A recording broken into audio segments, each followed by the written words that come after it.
এখন আপনাদেরকে একটি ভিডিও দেখাবো যে সমাজ ব্যবস্থা কোথায় চলে গেছে। এই মেয়ে, এই কি নাম তোমার?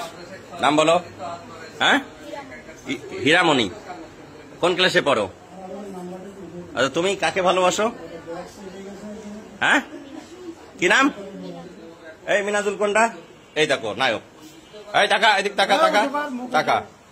তুই কি করিস? ওয়েল্ডিং এর কাজ করিস। আর তুমি পড়ো কোন ক্লাসে? বেনাপোল মাধ্যমিক বিদ্যালয়ে, তাই না? ক্লাস 6-এ।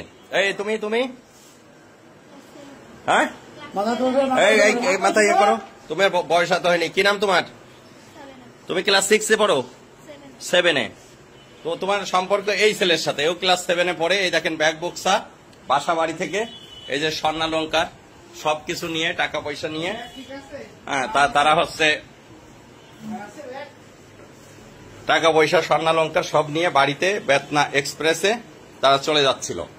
বেতনা এক্সপ্রেসের আমাদের এই যে জয়নুল ভাই, তার কাছে টিটিরা সবাই সোপর্দ করেছে। পরে আমার বাড়িতে নিয়ে আসছে, এমন প্রয়োজনীয় ব্যবস্থা গ্রহণ করা হবে। ছবিটা একটু করে ধরো একবার সবাই। এটা অবশ্যই অভিভাবকরা এই মুহূর্তে আসবে।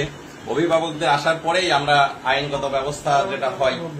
খুবই দুঃখজনক এই সমাজ ব্যবস্থা কোথায় চলে যাচ্ছে। সন্তান আমারও আছে, আপনারও আছে।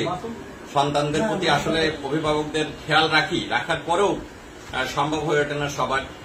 ওই একটা মেয়ের বাবা থাকে বিদেশ, আর এটা ক্লাস 7-এ পড়ে, তারা একই স্কুলে পড়ে, আর একটা ওয়েল্ডিং এর কাজ করে, খুবই অল্প বয়স্ক, যেটা মানে ভাবা যায় না।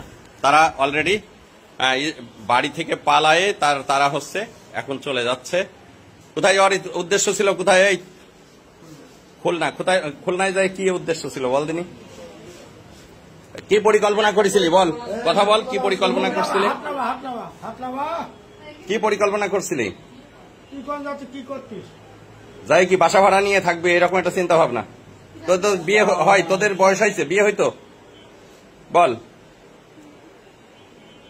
অযথা তো পুলিশকে তোরা হয়রানি করতি। যাই হোক ভিউয়ার্স, এই হচ্ছে সমাজের অধঃপতন। ভালো থাকবেন সবাই। আসসালামু আলাইকুম।